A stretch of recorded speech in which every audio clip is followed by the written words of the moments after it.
Здравствуйте. Здорово. Я Тревор. Я не хорошо поговорить. Извините. Давай поговорить. Я расстроен.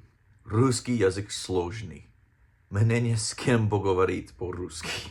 И вот так я учусь. Я хочу, чтобы это понял, что моя семья часто бывает похожа. Я слишком много улыбаюсь. Но мы есть очень традиционный. Мы ждали до свадьбы. Традиционная свадьба. В большой красивой церкви. Мы не доверяем новости, социальные сети. Книга по истории. Извините. Я говорю по-английски сейчас. So we are real. What you see on camera is really who we are behind the scenes. My understanding is that Russians are like that too. We don't make a lot of small talk, like the fake hellos and all that. We don't do that necessarily ourselves. I mean, we do as Americans, but we don't do it to the depth that you probably think most Americans do. Most Americans do that. We're not really like that. We don't have fake friends. We barely have any friends because fuck them. We don't like fake people either in our family. So even family, we've got some family members that we don't care to spend time with. Another way that we're actually pretty similar is we don't chase money. I'm maybe in your media, you think Americans, we're all about the dollar. We're all just working our asses off. We're greedy. We hurt people to get advantage financially. My wife and I aren't like that. We move slowly through life. We're not always in a rush. In fact, we're never trying to go quick in anything. And that's given us a lot of chances to help people because we're aware and we see like, oh, someone needs something. I can help them do something. I can give them a little money. We're doing okay financially and we own our own businesses. We try to help other people when we can. Benjamin, bald and bankrupt, I started watching him about 3 years ago, and I immediately fell in love with the Slavic people, the Russian people. I was actually learning the Russian alphabet Cyrillic at that time as well. But right as I started, I got really sick, and it took us a few years to kind of figure things out. At the time, I was working as a teacher. My wife was just starting her business. I ended up not liking teaching, more just the environment there than anything else. So we decided to homeschool our kids. So I quit teaching, started homeschooling our kids, and then I started a business of my own that I run on the side as well. My wife does real estate, and I rent a couple of our properties here to people and make some money. We live in a real beautiful small town, not too far from the capital of my state or region. It's a big city about an hour away. And then those people will look for vacation spots kind of nearby so they can do something short like over the weekend. And so our spot is highly desirable. We have the river across the street. And then if you've seen any of my other videos, I'm not sure I've captured it, but I'll show you right here.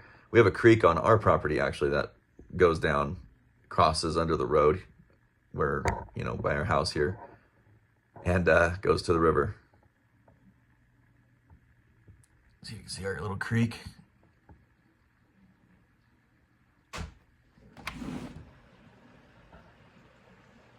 You can really hear it. We don't really watch sports that much.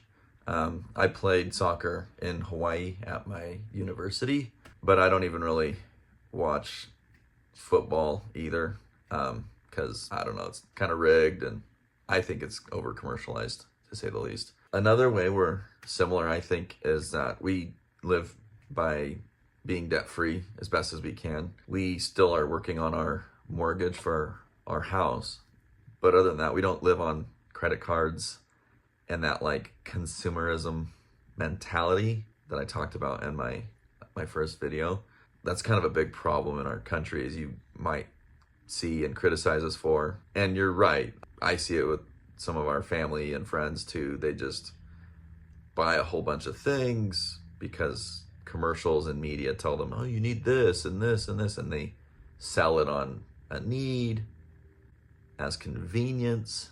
This will help you save time, and Americans, we're all about saving time so we can go earn more money and all that stuff. And to us, it's kind of crazy. Later, I'll take you along the river and show you some spots where they're actually places of tragedy. You follow the river pretty much the whole way up to where we are. The river will take you all the way down to the capital almost. On the weekends, like Friday, people are done working and they have Saturday and Sunday off, traditionally in America. I'm not sure if that's the same in Russia. Be cool to know. Let me know in the comments. People will get in their cars, pack up, and they'll come up to where we are, or places like here, and there's a lot of them. The traffic gets pretty heavy, and then people are such in a hurry. I want to hurry. I want to get there. I want to check into my hotel, or I want to get to my campsite and get my stuff set up. And they cause vehicle accidents all the time. Every weekend, there's at least some sort of an accident in that 80-kilometer drive from Boise, the big city, to where we live. Almost every weekend. And we live next to the fire station. So by our house here, the road, the paramedics, the sirens, we can hear them.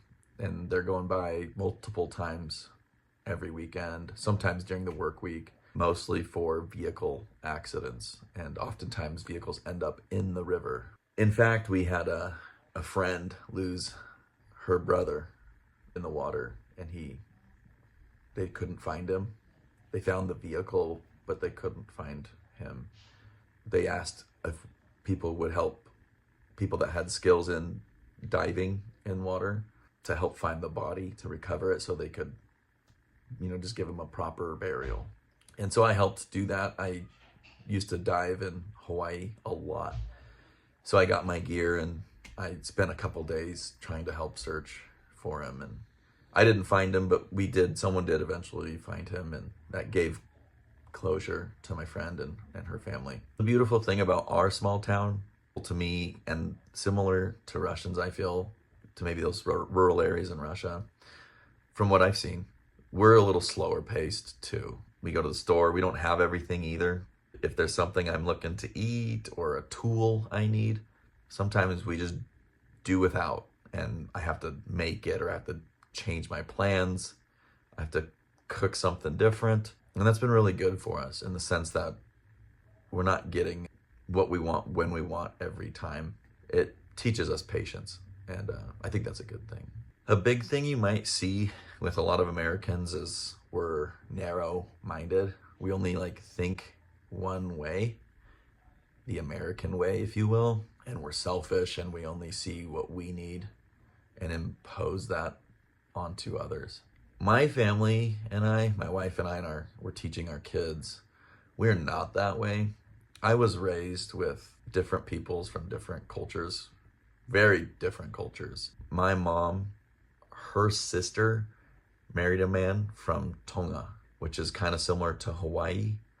Polynesians, they're very indigenous and native, maybe you could say. Their language is extremely difficult and very unique sounding. I'll even give you a sample here right now. I taimi ke alu ki Hawaii, na ako au ai lea whakatonga ai ai. Ke o kamatao lea ki he enei whanami li kaufusi. Ogu whainga taa he lea ai keta ki nga tolu. Ka nai ako e tau e ua. I he taimi ko ena, na e poto pe. I was talking about how I learned the language. I went to Hawaii and I studied it over there. But that was to give you a sample of what Tongan sounds like. I also speak Spanish, and my Spanish is much better than my Tongan. I can go to lots of parts of the world, and I can get around just fine in Latin America perfectly.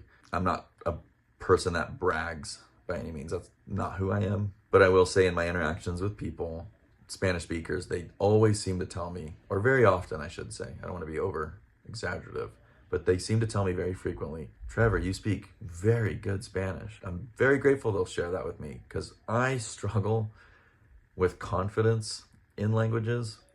So I'll study and study and study and study before I really feel comfortable trying to talk to someone from another area. The beautiful thing about, especially where I was learning, was Spanish from Mexicans.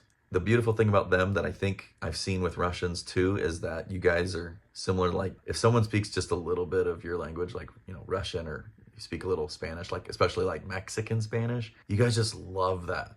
Like you're just so cool. Like, oh man, this guy's so cool. He's trying to learn our language. Like, dude, this guy's awesome. And in Mexico, they just love to feed you.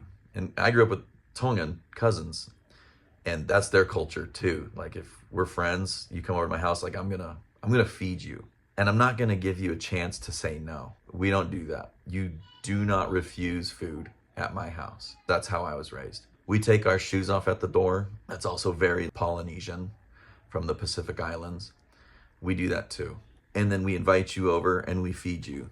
And we keep putting food on your plate until you tell us to stop. And then we keep putting food on your plate until you stop eating it. And if you stop eating it, then we insist that you take some home.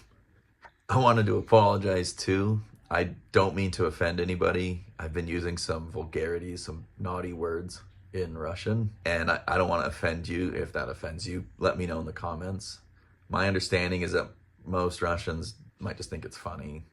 To me, I don't feel it like a swear word because it's not my language, at least not yet. When I swear in Spanish, I kind of feel it because I've mastered the language to a higher level, a much higher level than obviously my Russian. When I swear in Spanish, I do it as if I was speaking English, like very judiciously. I choose the word, it fits the moment, so it has the right punch or hits the way I want it to hit. The last thing I want you to know is 22 years ago when I went to university, right out of high school, I flew 6,000 kilometers away to Hawaii and didn't see my family for months. And that was the best thing I think I ever could have done for myself. It forced me to be in classrooms at the university I was at, had tons of students from all over the world. All the Slavic countries, from Russia, Belarus down all the way, Bosnia, Herzegovina, Serbs, Italy, and Germany, going into Western Europe, kids from Africa, tons of students from Asia too, and then kids from the Pacific Islands and Latin America. And it really just opened my eyes to these different worldviews and cultures, and I absolutely loved it. But what I want you to really understand is I immediately ran into some Russians.